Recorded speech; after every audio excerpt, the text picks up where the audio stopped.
ओम सूर्य देवाय नमः।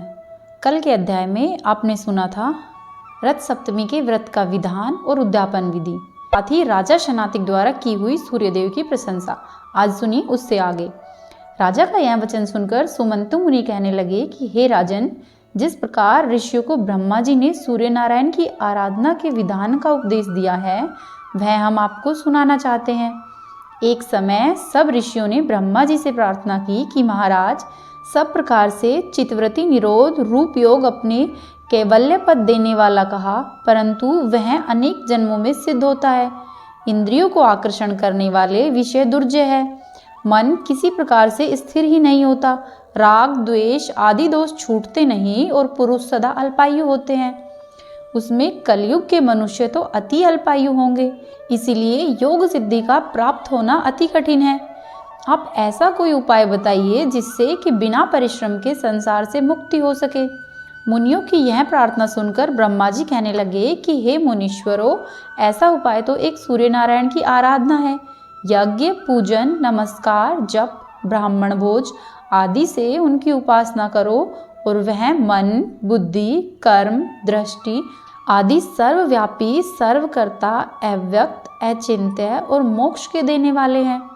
इसीलिए आप उनकी आराधना कर अपने मनवांछित फल पाकर संसार से मुक्त हो जाओगे।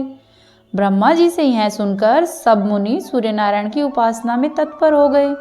हे राजन, संसार के दुखी जीवों को उठते बैठते चलते सोते भोजन करते समय सूर्य नारायण का ही स्मरण हो और भक्ति से उनकी आराधना में प्रवृत्त होना चाहिए, जिससे जन्म मरण आदि व्याधि से छूट सके। जो पुरुष जगतकर्ता नित्यव्रत दयालु और ग्रहों के स्वामी श्री सूर्य नारायण की शरण में प्राप्त होते हैं, वे अवश्य ही भक्ति और मुक्ति पाते हैं। तब सुमंतु मुनि कहते हैं कि हे राजन, अब हम तंडी नामक शिवजी के गण और सूर्य नारायण का संवाद कहते हैं। पूर्व काल में तंडी को ब्रह्म हत्या लग गई थी। उसको निवृत्त करने के लिए तंडी ने सूर्य नारायण की बहुत समय तक आराधना और स्तुति की। तब प्रसन्न होकर सूर्य भगवान उनके समीप आए और कहा कि हे तंडी, तुम्हारी भक्ति से हम बहुत प्रसन्न हैं, अपना अभिष्ट वरदान मांगो। तब तंडी ने कहा कि हे महाराज, आपके दर्शन ही दुर्लभ है। यह होने से हमको अति हर्ष हुआ है और आप सबके हृदय में स्थित हैं। इससे सबका अभिप्राय जानते हैं। हमको ब्रह्म हत्या लगी हुई है। यह निवृत्त हो और संसार से उद्धार करने वाला उपाय या आप उपदेश दे कि जिसके आचरण से जगत के मनुष्य सुखी हो। तंडी का यह वचन सुनकर सूर्य भगवान ने उनको निर्बीज योग का यह उपदेश दिया। तब तंडी ने कहा कि महाराज, यह निष्फल योग अति कठिन है, क्योंकि इंद्रियों को जीतना, मन को स्थिर करना, अहमता और ममता को त्यागना और राग द्वेष से बचना बहुत ही कठिन साध्य है। ये बातें कई जन्म के अभ्यास करने से प्राप्त होती है। इसलिए ऐसा उपाय बताइए कि अनायास ही फल प्राप्त हो जाए। तंडी की यह प्रार्थना सुनकर सूर्य नारायण कहने लगे कि हे गणनाथ, जो अनायास मुक्ति की इच्छा हो तो हमारे में मन को आसक्त करो, हमारा भक्ति से भजन करो, हमको नमस्कार करो, हमारी भक्ति करो और सब जगत में हमको व्याप्त समझो, तो चित्त चंचल होने पर भी मनोवांछित फल पाओगे।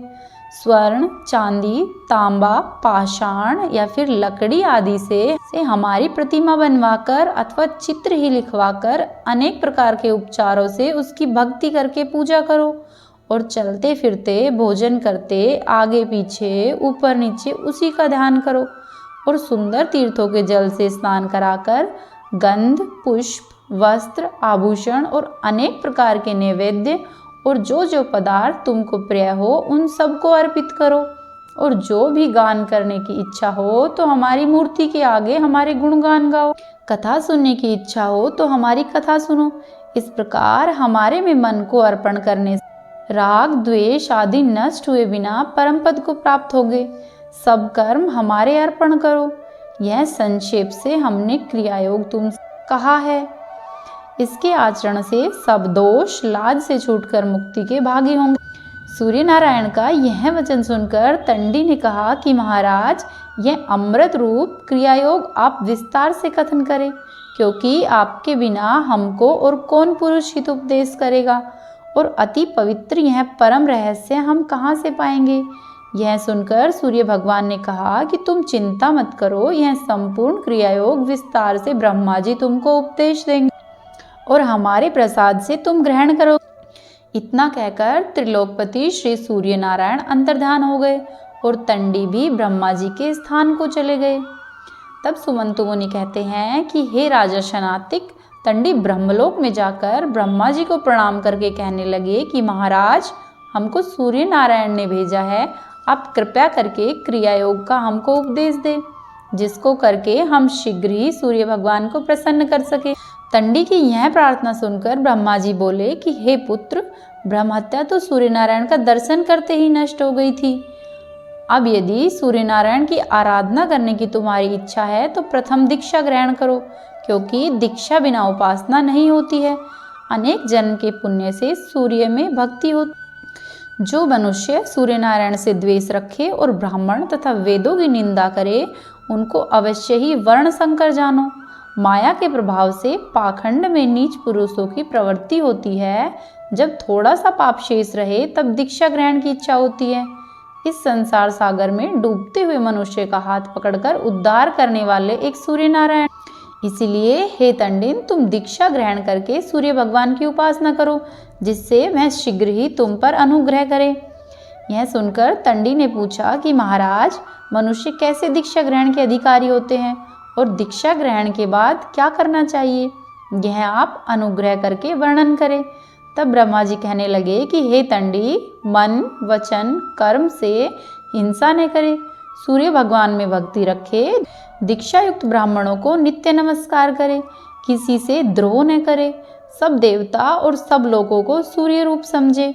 मनुष्य, पक्षी, पशु, वृक्ष, पाषाण, पीपलिका आदि जगत के सभी जीव, पदार्थ और आत्मा को सूर्य से भिन्न न समझे और मन, वचन, कर्म से जीवों में पाप बुद्धि न रखे। वह दीक्षा का अधिकारी होता है। जो गति सूर्य नारायण की आराधना से प्राप्त होती है, वह न तो तप से और न ही यज्ञ से मिलती है। जो सूर्य नारायण का भक्त हो वह धन्य होता है, उसके अनेक कुलों का उद्धार हो जाता है। जो सूर्य नारायण की मूर्ति की स्थापना करता है वह सूर्यलोक में निवास करता है। मंदिर बनवावे तो जितने वर्ष मंदिर खड़ा रहता है उतने हजार वर्ष तक वह सूर्यलोक में रहेगा। जो निष्काम उपासना करे वह मुक्ति को पाएगा। जो उत्तम लेपन, सुंदर पुष्प और अति सुगंधित धूप से प्रतिदिन सूर्यदेव को अर्पित करता है वह यज्ञ के फल को प्राप्त होता है। यज्ञ में बहुत सामग्री चाहिए, इसलिए दरिद्र मनुष्य यज्ञ नहीं कर सकते, परंतु भक्ति करके दूर्वा से भी सूर्य नारायण का पूजन करे तो यज्ञ से भी अधिक फल मिलता है। हे तंडी, गंध, पुष्प, धूप, वस्त्र, आभूषण, अलग अलग प्रकार के भोजन, फल जो भी तुमको मिले और जो प्रिय हो वह भक्ति भाव से सूर्य नारायण को निवेदन करो। तीर्थ के जल, दही, दूध, घी, शहद से स्नान कराओ।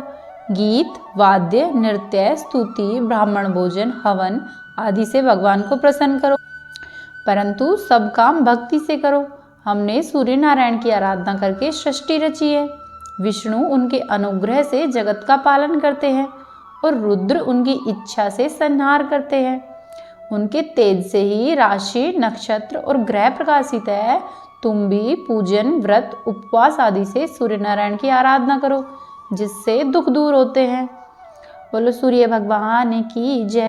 अब आप सुनिए श्री सूर्य काष्टम। आदिदेव नमस्तुभ्यं प्रसिद्धं मम भास्करं, दिवाकर नमस्तुभ्यं प्रभाकर नमोस्तुते। सप्ताश्वरथमारूढं प्रचण्डं कश्यपात्मजं, श्वेतपद्मधरं देवं तं सूर्यं प्रणमाम्यहम्। लोहितं रथमारूढं सर्वलोकपितामहं, महापापहरं देवं तं सूर्यं प्रणमाम्यहम्। त्रिगुणयं च महाशूरं ब्रह्मविष्णु महेश्वरं, महापापहरं देवं तं सूर्यं प्रणमाम्यहम्। बृहितं तेजं पुञ्जं च वायुमाकाशमेव च प्रभुं च सर्वलोकानां तं सूर्यं प्रणमाम्यहं। बन्धुकपुष्पं सङ्काशं हारकुण्डलभूषितम् एकचक्रधरं देवं तं सूर्यं प्रणमाम्यहं। तं सूर्यं जगत्कर्तारं महातेजं प्रदीपनं महापापहरं देवं तं सूर्यं प्रणमाम्यहं। तं सूर्यं जगतां नाथं ज्ञानविज्ञानमोक्षदं महापापहरं देवं तं सूर्यं प्रणमाम्यहं। बोलिए सूर्य भगवान की जय। उम्मीद है आपको आज का अध्याय अच्छा लगा होगा। यदि अच्छा लगा तो वीडियो को लाइक करें, चैनल को सब्सक्राइब करें और वीडियो को अवश्य ही शेयर करें और कमेंट बॉक्स में ओम सूर्य देवाय नमः अवश्य ही लिखें।